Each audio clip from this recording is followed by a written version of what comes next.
শুভ সকাল। এই মুহূর্তে আমি ব্যাঙ্গালোরে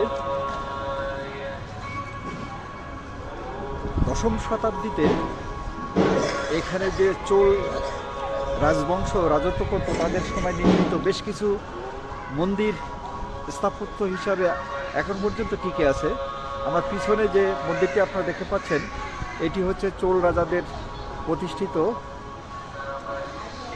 সোমেশ্বর স্বামী টেম্পল। এই মন্দিরটি দেখার জন্য মূলত আমি এসেছি। এর শিল্প এবং ভাস্কর্য শৈলী মূলত কাছ থেকে দেখার জন্যই আসা এবং আপনাদেরকেও দেখাতে চাই। এই মন্দিরটার সামনে আমার ডান ধারে একটি বিজয় স্তম্ভ আছে, যেটাকে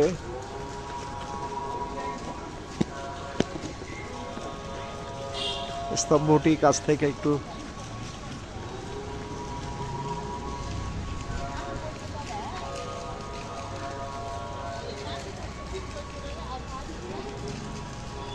স্তম্ভের ভিত্তিভূমিতে একটা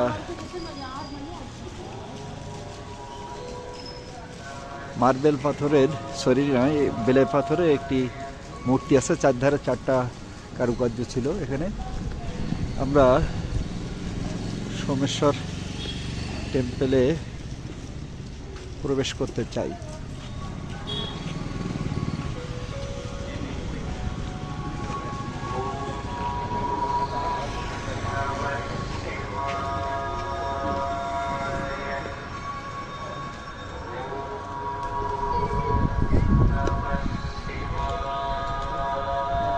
এটি হচ্ছে প্রবেশদ্বার।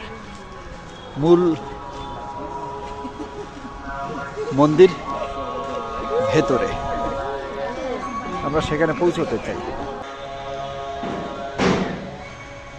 সামনে মূল মন্দির এবং তার গর্ভগৃহ, পাশ দিয়ে এই প্রবেশের রাস্তা দিয়ে যাচ্ছি।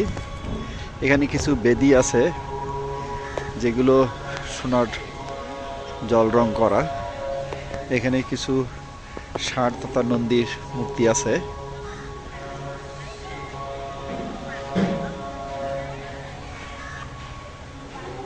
এই হচ্ছে মূল মন্দির।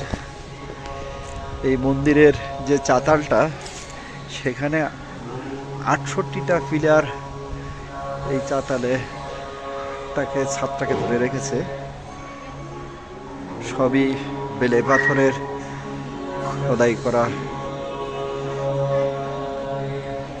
পাথর নির্মিত এই পিলারগুলো খুব চমৎকার করে এখানে শিল্পকর্ম করা হয়েছে।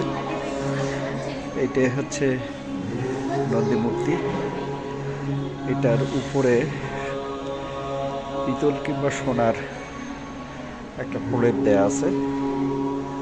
খুবই চমৎকার মূর্তিটা। আমরা